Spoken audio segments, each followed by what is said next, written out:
You can walk into any room and know exactly who is hurting before anyone speaks. Before a single word lands, your body is already translating the tension, calibrating your presence, softening your voice, dissolving your own edge so no one else has to feel the sharpness. This is not empathy. It's survival. Nobody ever taught you this directly. You learned it in the spaces between words, the raised eyebrow, the sigh, the way someone's pain seemed to shrink when you made yourself smaller. You became the invisible scaffolding that holds up the room, the one who never asks for anything, the one who always knows when to disappear. People rely on you, but no one realizes how much it costs. You can't remember the last time you felt only your own feelings.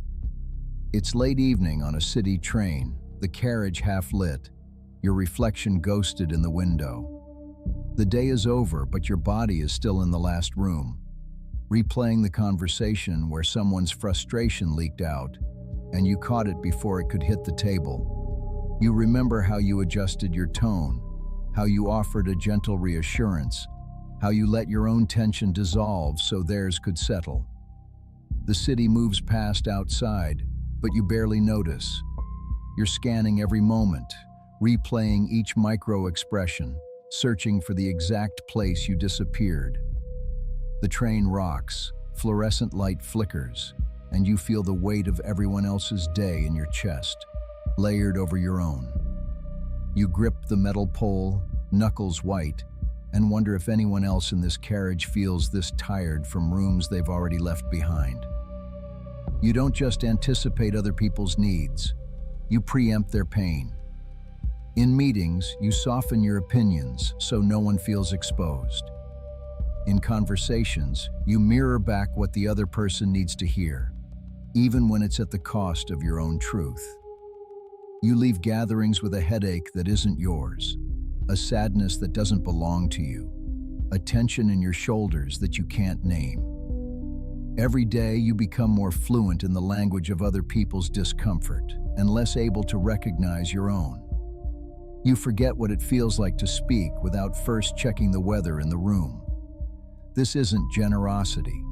It's a nervous system calculation, a learned response that says, if you can absorb the pain before it lands, you won't have to feel the consequences. You shapeshift, dissolve, and edit yourself not for harmony, but for safety. The more you dissolve, the less there is of you to protect. The safety you build by dissolving your own boundaries becomes the very thing that erases you. Every time you make yourself the buffer, you teach the room that your needs are negotiable, that your pain is the price of peace. But the more you protect others from discomfort, the more invisible you become to yourself. There comes a moment, maybe on the train, maybe in a conversation that should have been simple, when you realize you can't trust your own feelings. You hesitate before answering, scanning for what's needed, not what's true. Your first instinct is always, what will make this easier for them? Your own signal is so faint you start to doubt it's even real. You can't choose what you want because you can't hear it anymore. Who is left when you stop dissolving? If you remove the role of buffer, what remains is a self that has never been named, a person who feels the room, but no longer erases themselves inside it. You scan faces for tension, soften your edge, dissolve your own needs, and carry sadness back to an empty room. The cost is forgetting which feeling is yours. There is a moment on the train when you let the noise of the city fill the space you used to hold for everyone else. For a breath, you don't reach out, you don't dissolve, you just exist.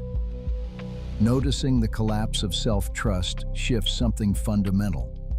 The moment you become aware of how you dissolve, the mechanism is no longer operating in total darkness. It's not a solution, but it is a fracture in the automatic, an interruption in the cycle where you erase your own needs before they can be named.